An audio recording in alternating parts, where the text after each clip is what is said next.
Tila nagkaroon ng habula ng pusat daga sa Baho Masinloc nang habulin at pigilan ng China Coast Guard ang isang Pilipinong mangingisda. At hindi lang isang humabol sa kanya, kung hindi dalawang inflatable boats pa ng CCG. Ang maaksyon na tagpo na yan at ang tapang na ipinakita ng ating kababayan. Ating alamin sa sentro ng balita ni Patrick De Jesus. Maaksyong habulan ito sa pagitan ng China Coast Guard na sakay ng rigid hull inflatable boat at mangingisdang Pilipino na nasa bangkang mangisda, na nangyari nitong nakaraang Biyernes, 22 ng Setyembre, habang nagpapatrolya ang barko ng Bureau of Fisheries and Aquatic Resources na BRP Datu Bangkao sa Baho de Masinloc o Scarborough Shoal na sakop ng Exclusive Economic Zone o EEZ ng Pilipinas. Pilit fishing boat, pakay nilang itaboy ang mangingisda na sinusubukan pumasok sa loob ng Scarborough Shoal. May 10 minuto tumagal ang habulan. Ang matapang na mangingisdang ito ay si Arnel. Hindi ako makapasok dahil sa agan.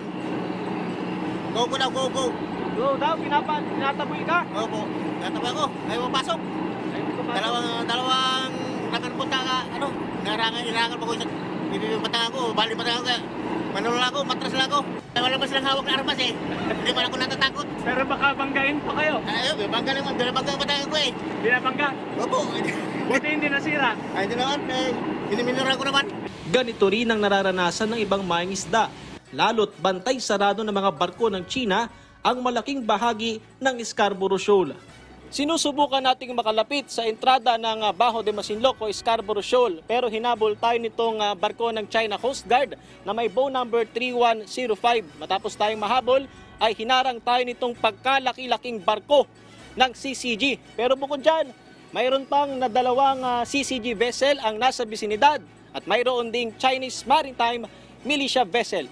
Dumikit ang malaking barko ng China Coast Guard na nasa 18 metro lamang ang lapit mula sa sinasakyan naming barko ng BIFAR at may kitang kumukuha ng litrato ang mga crew nito.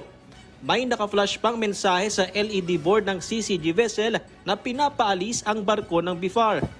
Ayon sa mga mangingisda, ang pangtataboy ng China ay abala sa kanila, lalo't sagana pa naman sa isda ang mismong bahura.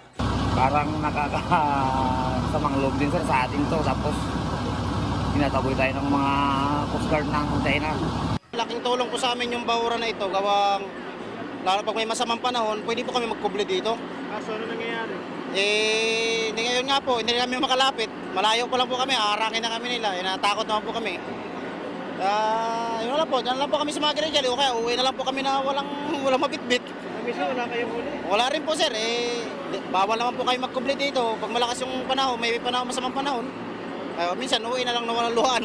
Tiniyak naman ng PCG at BIFAR na mas magiging madalas ang pagpapatrolya sa Baho de Masinloc upang mas magkaroon ng lakas ng loob ang mga mangingisda roon. Sa nakalipas na resupply mission, nakapag-angkla ang barko ng BIFAR 300 metro lamang ang distansya sa mismong bahura.